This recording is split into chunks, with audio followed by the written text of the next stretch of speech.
आज की कहानी का नाम है बहू के मायके वाले तो कतई इस घर में नहीं रह सकते। क्या पूरी जिंदगी यहाँ बिताने के बाद भी मुझे मेरे ससुराल में इतना भी हक नहीं है कि मैं अपने बीमार पिता को कुछ दिन यहाँ रख सकूं और उनकी सेवा कर सकूं? काजल रोते हुए अपने पति विनोद को कह रही थी। जरूर है काजल, पर हुआ क्या है बाबूजी को?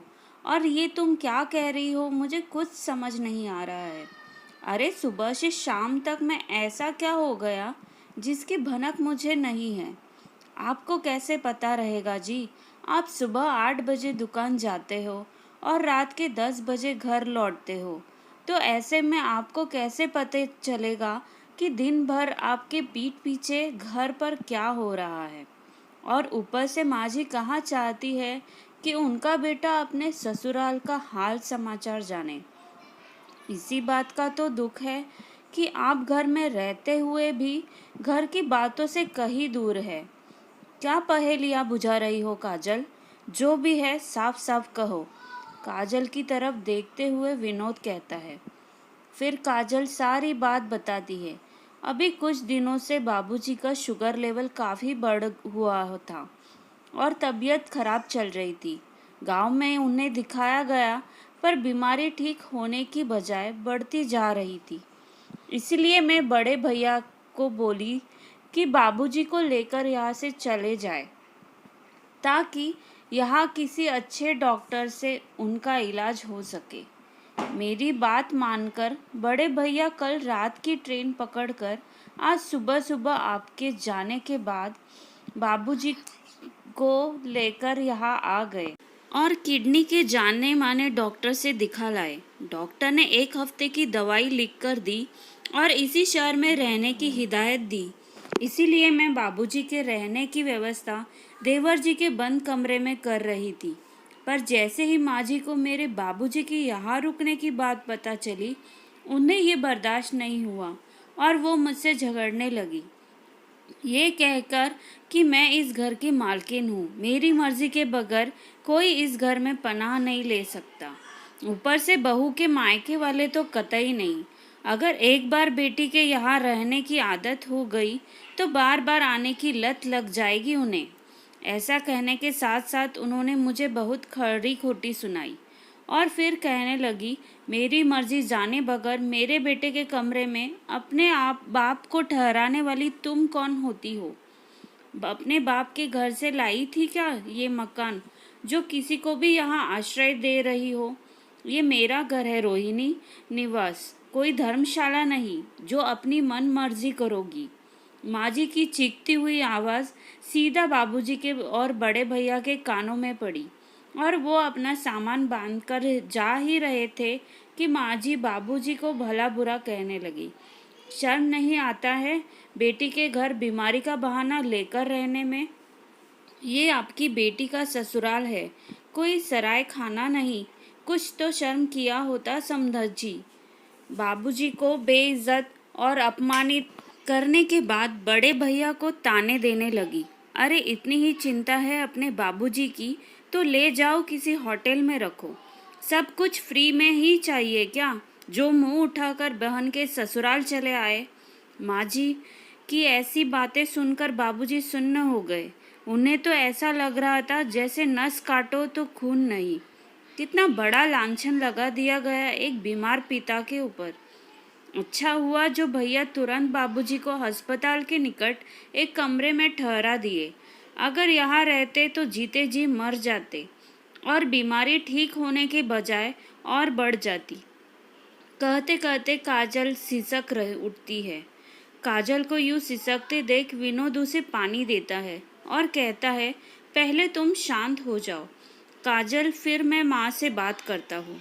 इतनी बड़ी बात हो गई और मैं शांत हो जाऊँ? नहीं जी, बिल्कुल नहीं। आज तो फैसला होकर रहेगा। मैंने अपनी सारी जवानी आपके माँ बाबूजी की सेवा में बिता दी और बदले में कुछ नहीं मांगा। मुझे उनके पैसे कौड़ी या कोई संपत्ति नहीं चाहती ही। सिर्फ मुझे मेरा और मेरे मायको वालों का सम्मान मांगा था, पर मुझे आज तक नहीं मिला। कहते कहते काजल का गला भर आता है। फिर कुछ देर शांत होकर कहती है, आज आप मुझे ये बताओ कि क्या ये घर सिर्फ माँ बाबूजी का है? हमारा इस पर कोई हक नहीं है। हमने अपने शादी के 20 साल दिए हैं इस घर को सींचने में, फिर भी इस घर पर मेरा कोई हक नहीं है। अगर ऐसा है तो फिर हमारा घर कौन सा है जिसे मैं हक से अपना कह सकूं? अगर बहुओं के लिए घर की हर जिम्मेदारी और काम है तो फिर घर पर हक क्यों नहीं? क्यों हमें इस हक से वंचित रखा जाता है विनोद? क्यों हम अपने रिश्तेदारों को यहाँ बुला नहीं सकते? अगर ऐसा है तो मुझे ही भी मेरा घर चाहिए जिसे मैं हक से अपना कह सकूं। कहते कहते बार बार काजल फपक पड़ती थी, पर आज वो चुप नहीं रहना चाहती थी। पिछले 20 सालों से भरे दर्द के गुब्बार आज फट जाना चाहता था। अरे बाबूजी कौन सा शौक से आए थे अपनी बेटी के यहाँ रहने? वो तो मजबूरी थी, इसलिए उन्हें आना पड़ा। अगर उनका बस चले तो वो बेटी के घर का पानी तक ना पिए, और शुरू से वही तो करते आए हैं। आज तक तो कभी अपनी बेटी के ससुराल में कदम तक नहीं रखे, क्योंकि उन्हें पता था माँ जी का स्वभाव। वो तो मेरे जिद करने पर आ गए और मेरी जिद की वजह से ही उन्हें ये बेइज्जती सहनी पड़ी। मैं पूछती हूँ, क्या यही है माँ जी के संस्कार जिसका बखान दुनिया के सामने करती रहती है? काजल आक्रोश और दुख से भरकर अपनी वेदना विनोद को कह रही थी। आज माँ जी का व्यवहार विनोद की आंखों में भी खटक सा गया। वो तुरंत काजल का हाथ पकड़ा और अपनी माँ के कमरे में गया, जहाँ रोहिणी जी अपने पति सुरेश जी को आज सुबह हुए घटना की चर्चा कर रही थी, जिसमें वो काजल के परिवार वालों पर झूठा इल्ज़ाम लगाते हुए कह रही थी, विनोद के बाबूजी ये जो बहू के परिवार वाले हैं सब के सब भिखारी है। देखिए तो कैसे 2 पैसे बचाने के लिए बीमारी का बहाना करके हमारे घर मुंह उठाकर चले आए। शर्म भी नहीं आता है ऐसे बिन बुलाए भिखारियों को? ऐसा कह रही थी रोहिणी जी कि विनोद पीछे से चिल्लाता है, माँ आपको शर्म आनी चाहिए अपने बहू के बीमार पिता के बारे में ऐसा कहते हुए। आप ऐसा कैसे कह सकती है, वो भी बीमार आदमी के लिए? छी, शर्म आती है मुझे आपकी ऐसी छोटी सोच पर माँ। वो काजल के जन्मदाता है, कुछ तो लिहाज किया होता उनका। और वे अपनी मर्जी से यहाँ नहीं आए थे, बल्कि काजल ने बुलाया था। अगर यहाँ रुक कर भी जाते तो कौन सा अनर्थ हो जाता माँ? आप भी तो अपनी बेटी के यहाँ जाते हो ना, तो फिर काजल के बाबूजी क्यों नहीं आ सकते? अगर आपकी बेटी के ससुराल में आपका कोई ऐसा अपमान करता तो आपको कैसे लगता माँ? कुछ तो रिश्तों का मान रखिए माँ। और अगर काजल के बाबूजी अपनी बीमारी का इलाज यहाँ रहकर करते तो इसमें क्या बुराई थी? आखिर ये घर उनकी बेटी का भी तो है। खबरदार जो ऐसा कहा विनोद, ये मेरा घर है और इस घर में किसे रखना है और किसे नहीं ये हम और तुम्हारी माँ डिसाइड करेंगे, बहू या तुम नहीं। रौब से चिल्लाते हुए सुरेश जी कहते हैं, ठीक है बाबूजी, यदि ये घर आपका है तो अब हम इस घर में एक पल भी नहीं रुकेंगे। जहाँ इंसानियत की कोई जगह ना हो, जहाँ घमंड और रौब का बोलबाला हो, उस घर में अब और नहीं रह सकता। हम कल ही इस घर को छोड़कर चले जाएंगे।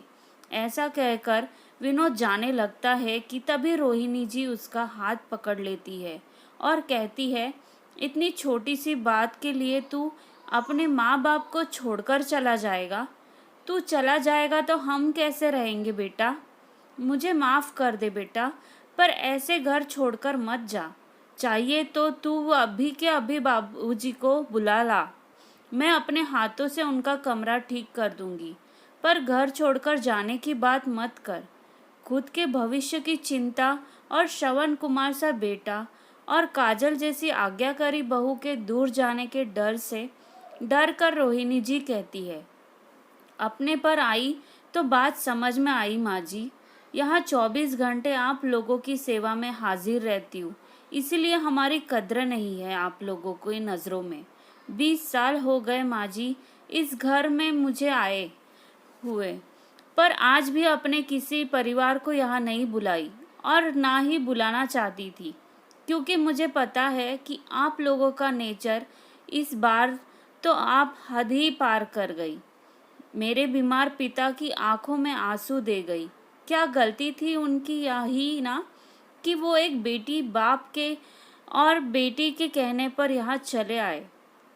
पर मेरी भी एक बात सुन लीजिए, मैं भले इस घर में रहूं या ना रहूं, पर आप आगे से मुझसे कोई उम्मीद मत पाल कर रखिएगा, क्योंकि आज जो आपने किया है उसको मैं कभी नहीं भूल सकती माँ जी।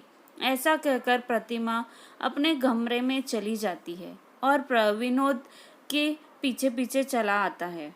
सुबह जब काजल अपना सामान बांध रही थी तो प्रशांत प्रतिमा को आवाज लगाता है, काजल जल्दी बाहर आओ, देखो कौन आया है। काजल भाग कर आती है और देखती है उसके बाबूजी और बड़े भैया सुरेश जी रोहिणी जी के साथ दरवाजे पर खड़े थे। काजल पकड़कर बाबूजी को बिठाती है और प्रश्नवाचक दृष्टि से बड़े भैया को देखती है। तब बड़े भैया कहते हैं, सुबह सुबह माँ जी और बाबूजी आए थे हमारे कमरे में, हम लोग रुके थे, वही काफ़ी मिन्नत करने लगी। अपने किए की माफ़ी मांगने के लिए हमें आना ही पड़ा। अरे बहू, अब खड़ी ही रहोगी, अपने बाबूजी को अपने कमरे में लेकर जाओगी, और हाँ, इनका पूरा ख्याल रखना, इन्हें किसी भी चीज़ की कोई कमी नहीं होनी चाहिए। ऐसा कहते हुए सुरेश जी अपने कमरे में चले जाते हैं। फिर रोहिणी जी कहती है, समधी जी, जब तक आप ठीक नहीं हो जाते तब तक बेझिझक आराम से रहिए, आखिर ये आपकी बेटी का ही घर है। अगर आज की कहानी आपको अच्छी लगे तो प्लीज़ मुझे कमेंट में लिखकर ज़रूर भेजिएगा। धन्यवाद।